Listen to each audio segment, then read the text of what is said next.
Harry Parker is not a well-known name in America, but his is one of the greatest coaching stories we've ever come across at 60 Minutes.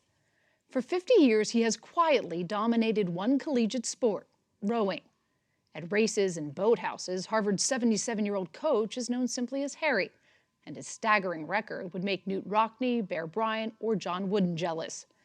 His athletes have become Olympians and captains of industry, successes that many credit to Parker, calling him the most important teacher they had at Harvard. 2 years ago, Harry Parker was diagnosed with a terminal illness. Going into this past season, it became apparent that it might be his last.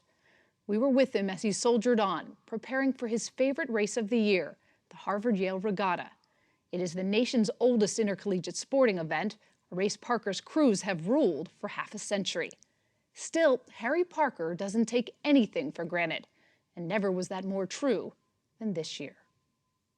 A lot of people will look at rowing and think, 8 guys all doing the same thing, how hard can that be? You don't see the effort because you can't get close. The experience is using all the major muscle groups, making the boat move through the water. And when you do that well, it's exhilarating. Is it? Yeah, no question. See just how fast we can get this boat going. Over 51 seasons, Harry Parker has transformed Harvard into a rowing juggernaut. He has a record most coaches can only dream of: 22 undefeated seasons, 16 official and unofficial national titles, and 52 of his athletes have gone on to become Olympians. You're the winningest coach in almost any sport ever. I know. It's hard to get your head around that. Yeah. You don't sit around and think about it and shine up your trophies every night? No, no. His success comes from his ability to quietly mold Harvard's already motivated students into champions. Can you teach someone to have the desire to win? No, it's within them. You can only create an environment that brings it out of them. You set the right tone, you set the goals, you phrase it in a way that they can accept. That's where the strength is. Harry does that with very few, very carefully chosen words. It's really incredible the amount he can get out of oarsmen for how little he says. His Spartan style has inspired generations of rowers to greatness. If you did what he said, things would work out. It's so rare that you see these people fail in life. They just don't fail. The guy with the fierce look on his face. Dick Cashin, today a Wall Street titan, was an oarsman on the undefeated 1974 and 75 Harvard crews. He had an incredibly competitive system. His brilliance is that he set people up against each other, and it was you versus that guy. And part of setting it up and letting that happen was not saying a lot. The nature of crew means the coach can never be too close, always watching from a distance. Harry Parker's used that to his advantage, saying distance creates the ultimate authority.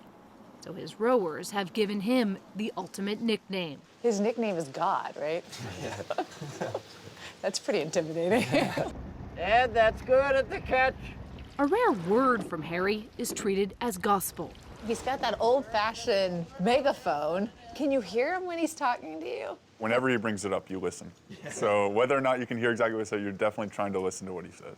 There are a few times when he says something and all down the boat he's like, what do you say? Who's he saying that to? You got to ratchet it up a little bit, guys. Screaming is not my thing.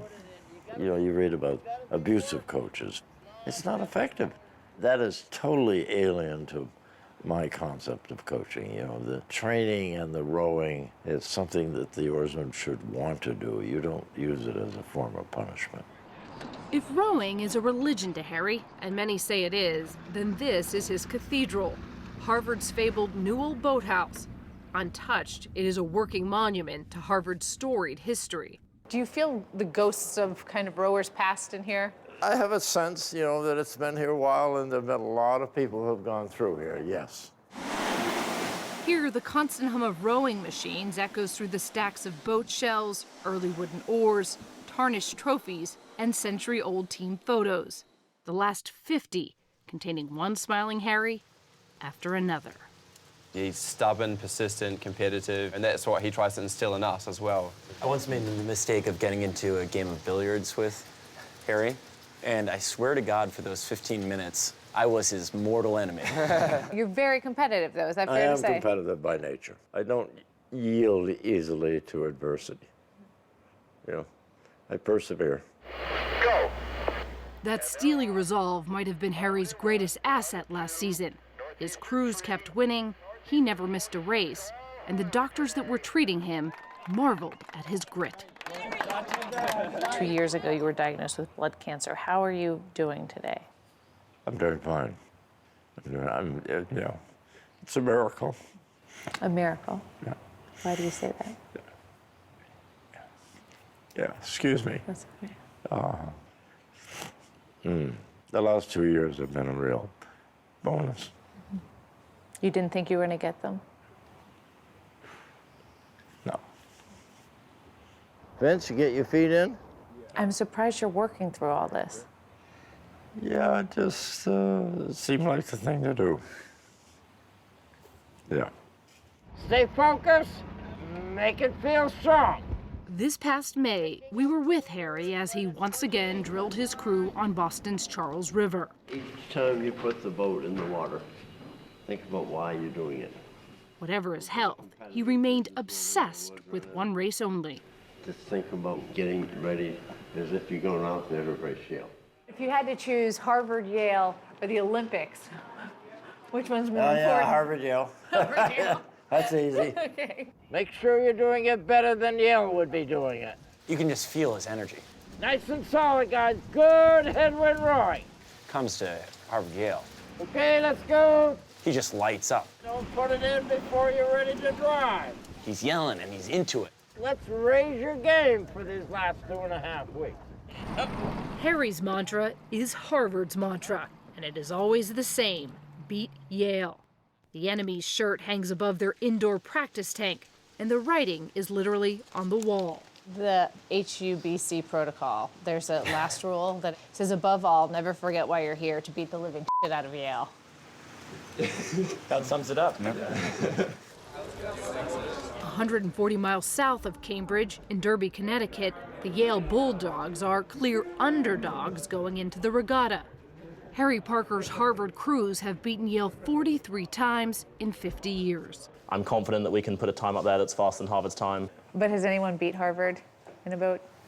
Nope. Enter Steve Gladstone, another coaching legend and Yale's White Knight, hired 3 years ago to return the school to the top echelon of collegiate rowing. Ready. Row.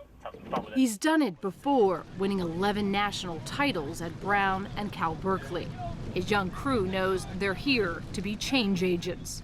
What would it mean to these guys to beat Harvard? It would be very satisfying. It would be a little more than just very satisfying. It would be great. He's really gunning for you this year, huh? Of course, he's been gunning for me for a long time. Yeah. The barrel of that gun is a 60-foot-long shell, only 24 inches wide, with a human engine weighing nearly a ton.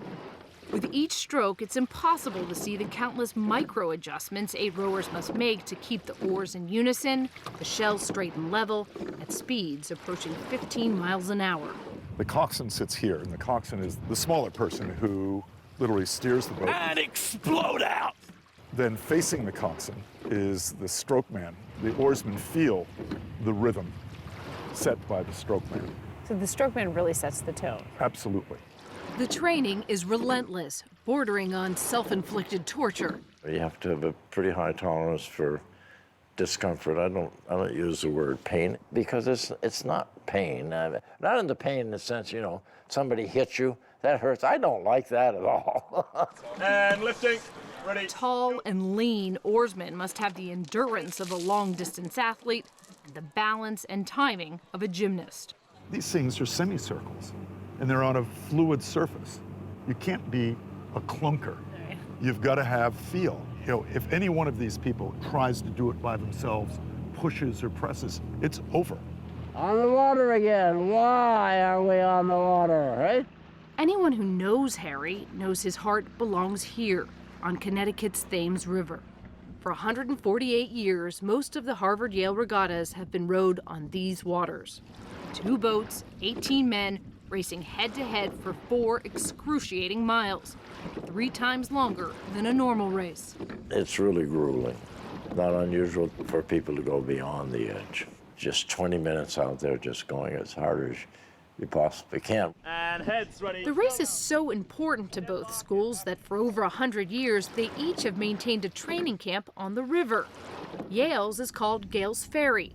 Harvard's, a short distance upstream, is known as Red Top. Untouched by the modern world, the 2 camps sit empty for 11 months. They exist to train for one race only. When you walk into Red Top, what is that feeling? Oh, it's great. And as soon as I come up the road and see the river, boom. What is it about it? It's a special place. You don't have to think or worry about too much. It's, wake up, go rowing, eat, sleep, and then we go rowing again. So it's a pretty simple lifestyle, and I love it. And tell me if I have this right. No TV? No TV. There's no internet? No internet. No washing machines? No washing machines. Twice a day for 2 hours, the crews prep their boats and take to the river, rowing past the rock at Bartlett's Cove, painted in the school colors of the reigning winner. You can see it from Yale's camp, a reminder of the mountain they have to climb. Off the water, the day is filled with simple diversions. And all around you, the portraits of rowers long since departed. It's to let people know that the place has been there for a while. Yeah. And does that inspire the crews? Yeah. Well, I think they all pick up a sense of the history of it, the tradition. At Red Top, the dorm rooms are marked with the names of past rowers and their legacy of triumph or failure. You can see the way people write their name, the seat they are, whether or not they won. And the times they lose to Yale, it's always a slightly smaller handwriting. The name's not quite so large. No. The Harvard-Yale Regatta was once one of America's premier sporting events. As many as 100,000 spectators gathered to watch. The results reported on the front page of the New York Times. The great contest is mostly forgotten now, but not to Harry. In June, as race day approached, he was more frail. His breathing labored, his pace slowing. He's hurting, and he's out here. We can see that. So it's really special that he does come to practice every day. It's actually really inspiring to me. I know he's going through a really tough time, but he still makes it down to the boathouse every day. I know you don't like to use the word pain, but have you been in pain? No. A lot of discomfort. Unknown to his crew, 3 days before the race, Harry left Red Top. He went to Boston to receive a blood transfusion and then quietly returned to camp. What do you think when you see him crawling into the boat to be out there in the water with you guys? I think that's where he belongs, and that's where he's most comfortable. And that's what he loves to do. There is a feeling that this could be his last Harvard-Yale race. I find it very upsetting, and I find it very sad. And I'm praying that he's going to be around for a long time and being just as gnarly and competitive as he's always been. The story will continue after this. On race day, the teams, tense and focused, prepared to do battle. It's an absolutely unique event. Nothing like it. 4 miles. We don't race 4 miles. Nobody does. Ready, up. Do you get butterflies still? Butterflies is much too kind a term. Yeah. Really? You have this deep-seated panic. Guys, gonna push off. We're both here for one purpose. You line up side by side. You're going to be next to each other for 4 miles. It's pretty gladiatorial. Lean away, give it a good shot. 2, 1, 2. You can't sit back and be passive in a race. You have to attack. Attention, go. Under a highway bridge with each coxswain wired with our microphones, the race began. For the first mile, they remained neck and neck. From afar, it looked like a quiet war on the river. But up close, that war was not so quiet. We're not gonna f***ing go away, you crimson bitches!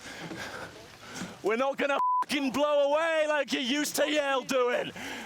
Good, boys. Confident, comfortable, they're already screaming their heads off over there. You can look over and see the opposition, and it's just, you're trying to take down that man across from you. So it's pretty brutal, pretty raw. We're not f***ing going away, Harvard. At the 1 mile mark, Harvard extended its lead by 2 seats. There's one seat. There's another seat. They're making a move, we stay in the tube. 2 minutes later, Harvard led by more than a boat length, putting open water between the 2 boats. Let them f***ing watch us come. Let them watch us come. You can't f***ing shake us.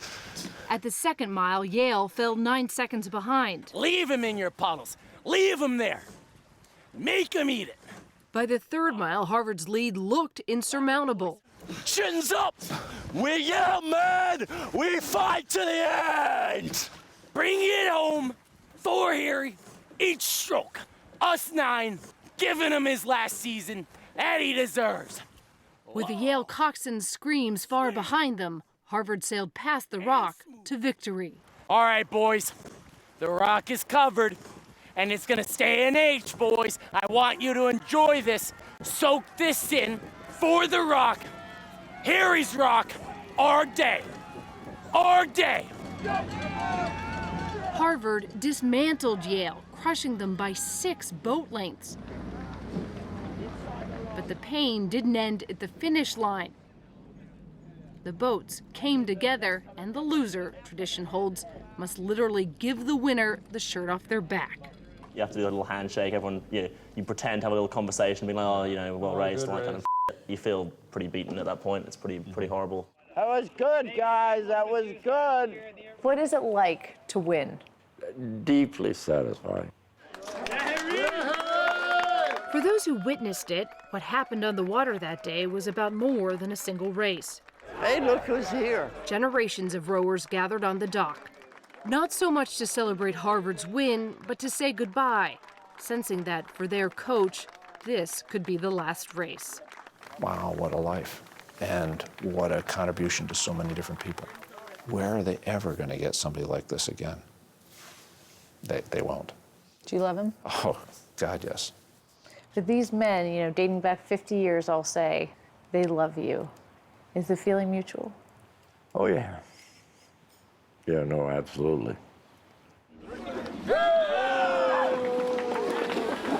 What do you hope your legacy will be? Just that people remember me as being a good coach. That'd be fine. 2 weeks after seeing his boys to the finish line, Harry Parker died, the ending only adding to his legend. At a memorial in Cambridge last month, hundreds gathered as Harvard mourned the loss of a rowing giant. We've come here to remember and celebrate the life of a remarkable man and a gifted coach and teacher. It's a testament to how Harry touched your life that you are all here today. Today we gather to remember a great figure of Harvard. He is a part of the Harvard Pantheon, a part of its history. Days before, Harry's ashes were scattered at his beloved Red Top. One commentator wrote, "There may be no other living oarsman or coach whose passing would leave so vast a gap in the rowing world. Thank you, Harry. Godspeed and rest in peace. Tremendously well rowed."